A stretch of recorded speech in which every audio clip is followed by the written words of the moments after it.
घबराए, जब मन मेरा घबराए, कोई राह नजर ना आए, ये हाथ पकड़ कर मेरा मुझे मंजिल तक ले जाए।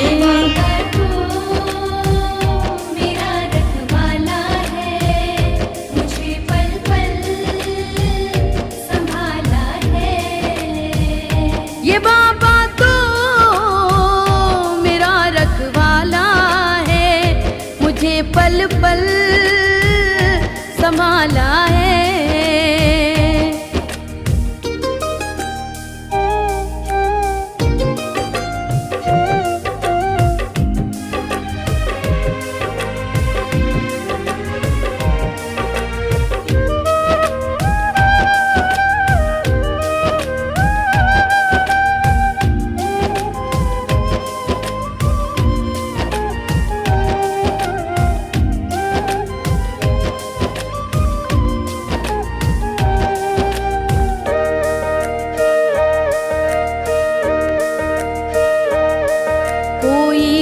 पास नहीं था तब ये ही साथ खड़ा था,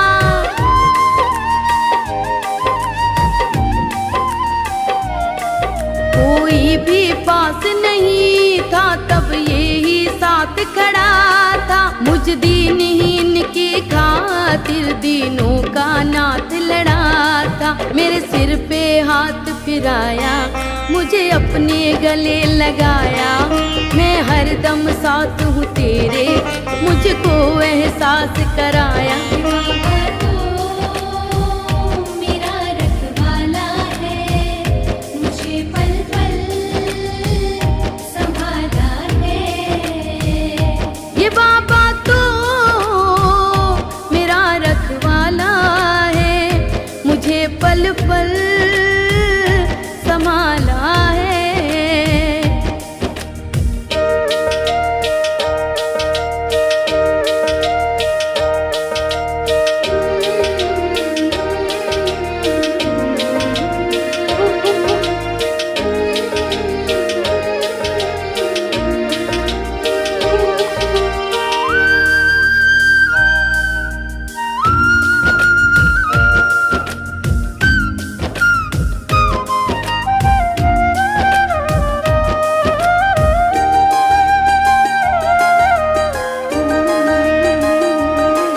दर्दों को सहते सहते कितना मैं टूट गया था,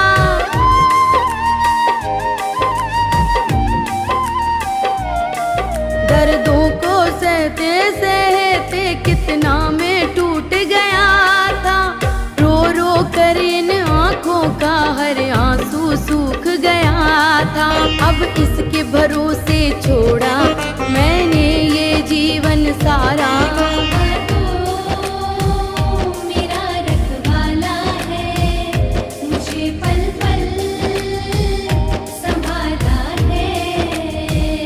ये बाबा तो मेरा रखवाला है, मुझे पल पल संभाला है।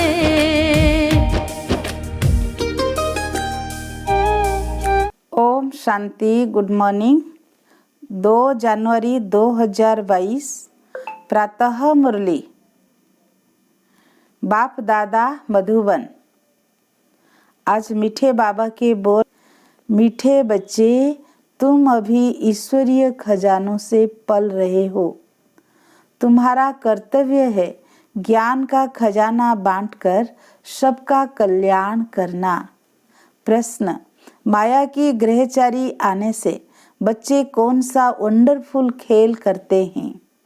उत्तर, जब ग्रहचारी आती है तो ऐसे ऊंचे से ऊंचे बाप, टीचर और सतगुरु तीनों को ही भूल जाते हैं। वंडर है जो अच्छे अच्छे निश्चय बुद्धि बच्चे भी कहते हम नहीं मानते। आश्चर्यवत सुनंती, कथनती, भागंती हो जाते हैं। आज मम्मा बाबा कहते, कल गुम हो जाते, पता ही नहीं चलता। लेकिन बाबा कहे फिर भी सब आएंगे, क्योंकि सबको शरणागति तो एक बाप के पास ही मिलनी है। गीत ओम नमो शिवाय। ओम शांति। यह गीत तो बच्चे समय प्रति समय सुनते भी हैं और अपने पारलौकिक परमपिता परमात्मा को याद भी करते हैं। याद हमेशा उनको किया जाता है जिससे कुछ ना कुछ सुख मिलता है। बनारस में शिव के मंदिर है, वहाँ बहुत जाते हैं और निराकार बाप को याद करते हैं। जैसे लक्ष्मी नारायण को सब याद करते हैं, क्योंकि उनके राज्य में सुख था, तब ही राजा रानी की महिमा निकलती है। सारी दुनिया याद करती है ओ गॉड फादर। वह एक ही वर्ल्ड का फादर है और कोई तो वर्ल्ड का फादर नहीं है। वर्ल्ड का फादर है निराकार गॉड। उस एक को ही अवतार अर्थात रीइंकारनेशन भी कहते हैं। वह एक ही बाप है जिसको अपना सूक्ष्म व स्थूल शरीर नहीं है। ब्रह्मा विष्णु शंकर को भी सूक्ष्म शरीर है, उनको भी अवतार नहीं कहेंगे। अवतार अक्षर बहुत ऊंचा है। वह सबका बाप, सबको सुख देने वाला पतित पावन है। सर्व मनुष्य आत्माएं जो भी आती है वह पहले सतो प्रधान फिर सतो रजो तमो में आती है। उनको पतित दुखी होना ही है। पुनर्जन्म तो सब लेते हैं ना। ब्रह्मा को भी मनुष्य कहा जाता, विष्णु को 2 रूप, लक्ष्मी नारायण को भी मनुष्य कहा जाता, तो उन्हों को ही हम अवतार नहीं कह सकते हैं। अवतार तो सिर्फ एक ही है। बाप आते ही है बच्चों को वर्षा देने। आते भी तब है जब सारी दुनिया पतित हो जाती है। जो भी मनुष्य मात्र है सब गॉड फादर की रचना है। भिन्न नाम रूप से सब गॉड फादर जरूर कहते हैं। हर एक आत्मा की बुद्धि उस बाप को याद करती है। ऐसे नहीं ब्रह्मा विष्णु शंकर को याद करते हैं। ब्रह्मा विष्णु शंकर को बाप नहीं कहेंगे। बाप तो एक क्रिएटर को ही कहेंगे। जब संगम युग होता है, सभी मनुष्य पतित हो जाते हैं, तब बाप अवतार लेते हैं कल्प के संगम युग पर, कलयुग को सतयुग बनाने। क्रिएटर है ना। दिखाते हैं ब्रह्मा द्वारा स्थापना कराते हैं, शंकर द्वारा विनाश, विष्णु द्वारा पालना कराते हैं। आते भी हैं भारत में। शिवरात्रि भी भारत में ही मनाई जाती है, परंतु जानते नहीं कि शिव का नाम रूप देश काल क्या है। बाप कहते हैं मुझे न जान, सर्वव्यापी कह देते हैं, मेरी बहुत ग्लानि कर देते हैं, जिस कारण भारतवासी बिल्कुल ही पतित हो गए हैं। जब भारत में सब पतित आत्माएं बन जाती है, तब फिर मैं आता हूँ। कलयुग में कोई भी पुण्य आत्मा, पवित्र आत्मा नहीं हो सकती। पवित्र दुनिया में पवित्र आत्माएं रहती है। उसको कहा जाता है संपूर्ण निर्विकारी दुनिया। उसकी भेंट में कलयुग है विशेष दुनिया। कलयुग के अंत और सतयुग के आदि को कहा जाता है संगम। द्वापर और त्रेता को नहीं मिलाएंगे। अंत माना सारी दुनिया का अंत और नई दुनिया का आदि। सतयुग है पावन दुनिया, फिर कलाएं कमती होती जाती है, क्योंकि माया सामने खड़ी है, घड़ी घड़ी भुला देती है। कहते हैं हम ब्रह्मा के बच्चे, शिव के पुत्र हैं, यह कहते भी भूल जाते हैं। अज्ञान में ऐसी बात कभी नहीं भूलेंगे। यहाँ सामने कह देते हैं कि हम ब्रह्मा के बच्चे नहीं हैं, एकदम भूल जाते हैं। इतना भूल जाते हैं जो फिर कभी याद भी नहीं करते हैं। यह एक बड़ा वंडर है। भारतवासी यह भी जानते हैं कि स्वर्ग बनाने वाला परमपिता परमात्मा और नरक बनाने वाला माया रावण है। फिर दोनों ही बातें भूल जाते हैं। न बाप को जानते न रावण को जानते। शिव को पूजते हैं और रावण को जलाते हैं। परंतु वंडर यह है, जिन्हों को पूजते हैं उनके ऑक्यूपेशन बायोग्राफी का पता नहीं, और रावण जिसको जलाते हैं उनका भी पता नहीं कि रावण क्या चीज है। मनुष्य मात्र यथा राजा रानी तथा प्रजा, उसमें सब आ जाते हैं। सब तुच्छ बुद्धि हैं। बाप समझाते हैं, और जो धर्म स्थापन करने आते हैं उनको री इनकारनेशन नहीं कहेंगे। अवतरण एक बाप का ही होता है भारत में, परंतु भारतवासी खुद ही भूल जाते हैं। भल परमपिता परमात्मा की पूजा करते हैं, परंतु वह कब आया क्या किया कुछ भी जानते नहीं। न बाप को न रचना के आदि मध्य अंत को जानते हैं, न देवी देवताओं की बायोग्राफी को जानते हैं। इसीलिए ही दुखी है। भारतवासी पहले कितने सुखी थे, बिल्कुल ही विश्व के मालिक थे। अब वो भारतवासी यह नहीं जानते कि हम सब पावन श्रेष्ठाचारी थे। अगर थे तो कैसे बने, कुछ भी नहीं जानते हैं। यह है वंडर। बाप कितना क्लियर कर समझाते हैं। किसको समझाएंगे? अपने बच्चों को समझाता हूँ। बच्चों के ही सामने प्रत्यक्ष होता हूँ, परंतु बच्चे भी प्रत्यक्ष हो मम्मा बाबा कहकर फिर भूल जाते हैं। यही वंडर है। अज्ञान काल में कभी बाप टीचर गुरु को भूल न सके। यहाँ यह पारलौकिक बाप जो इतना बड़ा है, जो सब दुख दूर करते हैं, उनको भूल जाते हैं। तब कहा जाता है, आश्चर्यवत सुनंती कथंती अहो ममो माया, तुम कितनी प्रबल हो। बेहद बाप के बनंती टीचर समझ उनसे पढ़ते हुए, पतित पावन सतगुरु पक्का समझते हुए फिर तीनों को ही भूल जाते हैं। एक को भूले तो तीनों को ही भूले। एक को याद करो तो तीनों ही याद पड़ेंगे, क्योंकि यह तीनों ही कंबाइंड है। खुद ही बाप टीचर और सतगुरु है, सो भी एक्यूरेट है।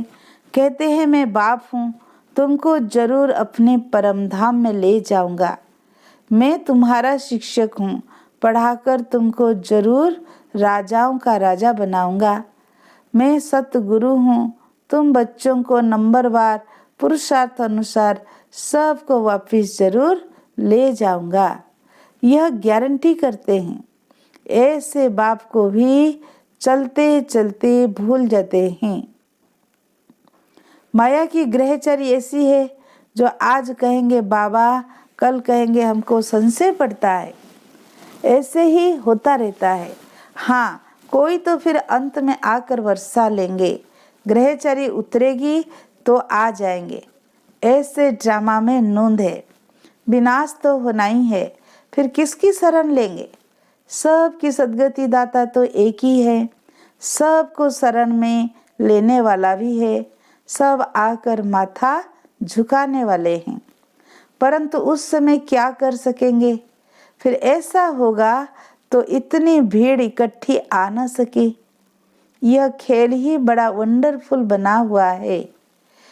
इतनी भीड़ आकर क्या करेगी? फिर शीघ्र ही विनाश सामने आ जाएगा। हाँ, आवाज सुनेंगे कि बाप कहते हैं मुझे याद करो। अब वापिस जाना है, बाकी मिलने से क्या फायदा? बाबा डायरेक्शन देते हैं कि भल कोई विलायत में है तो भी बाप को याद करते रहो तो विकर्म विनाश होंगे, अंतमति सो गति हो जाएगी। सबको पैगाम तो मिलना ही है। एक जगह पर इतने थोड़े ही मिल सकेंगे। परंतु ड्रामा बड़ा वंडरफुल बना हुआ है। सबको पता पड़ेगा कि फादर आया हुआ है। क्रिश्चियन सब थोड़े ही पोप से मिलते हैं, सब पहुंच न सके। यह भी सबको अंत में पता पड़ेगा कि बाप आया है, सबको लिबरेट कर ले जाएंगे। कितना बड़ा विनाश होना है। रुद्रमाला कितनी जबरदस्त है, उनकी भेंट में विष्णु की माला कितनी छोटी है। यूं तो कहे कि ये सारी माला विष्णु की है। पहला पहला तो विष्णु ठहरा ना। ह्यूमैनिटी का ग्रेट ग्रेट ग्रैंडफादर ब्रह्मा ही ठहरा। ब्रह्मा ही फिर विष्णु बनते हैं। विष्णु के दो रूप है, लक्ष्मी नारायण, फर्क कुछ भी नहीं। यह बड़ी वंडरफुल बातें हैं। इसको सिमरन करते रहो तो खुशी भी रहे। बाबा ने समझाया है, रीइंकार्नेशन सिर्फ एक को ही कहा जाता है, क्योंकि उनको अपना शरीर नहीं है और सबको अपना अपना शरीर है। बाबा को तो शरीर का लोन लेना पड़े, औरों को तो अपना अपना शरीर है। लोन लेने वाली चीज दूसरे की होती है। कोई भी आत्मा थोड़े ही कहेगी कि हम लोन लेते हैं। आत्मा तो कहती है यह मेरा शरीर है। शिव बाबा तो कह ना सके कि यह मेरा शरीर है। वह सिर्फ आधार लेते हैं, बच्चों को नॉलेज देने और योग सिखलाने। बच्चे भी जानते हैं कि बाबा ने आधार लिया है, फिर भी घड़ी घड़ी भूल जाते हैं। देह अभिमानी बनते हैं तो वो रिगार्ड गुम हो जाता है। नहीं तो बाबा क्या चीज है, अगर जाने तो उनके फरमान पर जरूर चले। कदम कदम श्रीमत लेनी पड़े, परंतु माया भुला देती है। कभी श्रीमत पर, कभी आसुरी मत पर चल पड़ते हैं। कभी वो तरफ भारी, वह हल्का, कभी उनकी मत पर, कभी उनकी मत पर। एक ही शिव बाबा की श्रीमत पर चलते रहे तो ठीक है, ऊपर भी चढ़ते रहे, परंतु अपनी मत पर भी चल पड़ते हैं। बाबा जो डायरेक्शन आदि देते हैं उनको अमल में जरूर लाना पड़े। फिर कुछ भी हो जाता है तो कहेंगे ड्रामा में ऐसा था। राजधानी तो स्थापन होनी है, इसमें जरा भी फर्क नहीं पड़ सकता। मिलने लिए तो बहुत आते हैं, फिर घर गए तो खलास। पूरे निश्चय से थोड़े आते हैं। कोई को 5% निश्चय है तो कोई को 15%। अज्ञान काल में जब पता लग जाता है यह मेरा चाचा है, मामा है, तो फिर संशय थोड़ी ही पड़ता है। यहाँ तो माया संशय में लाकर गिरा देती है। गोया निश्चय बैठा ही नहीं है। निश्चय बैठे बैठे भी फिर गुम हो जाते हैं। वंडर है ना। यह एक ही बाप टीचर सतगुरु है। हर एक नंबरवार पुरुषार्थ अनुसार कल्प पहले मुआफिक उठाते हैं। कल्प पहले जिसने जितना वर्षा लिया है, हर एक की वही एक्ट चल रही है। इस समय हम ब्राह्मणों की माला नहीं बन सकती, क्योंकि ग्रहचारी आती है रहती है तो टूट पड़ते हैं। फिर प्रजा की माला में आ जाते हैं। प्रजा में भी कब कैसे माला है तो जरूर। रुद्र माला और विष्णु की माला, वह है रूहानी माला, वह है जिस्मानी माला। इसको समझने की बड़ी अच्छी, विशाल और स्वच्छ बुद्धि चाहिए। वफादार फरमानबरदार चाहिए, जो श्रीमत पर पूरा ध्यान देता रहे। शिव बाबा की कितनी बड़ी सर्विस है। कहते हैं पतित पावन आओ, बाबा पावन दुनिया स्थापन करते हैं, वही फिर पतित बनते हैं। फिर उनको ही पावन बनाने बाप को आना पड़ता है। कितना वंडरफुल पाठ बजता है इस समय। इसलिए बलिहारी इस समय परम पिता परमात्मा के पाठ बजाने की है। नंबर 1 यादगार है ही एक का, जो सब कुछ करते हैं उनकी ही जयंती मनाते हैं।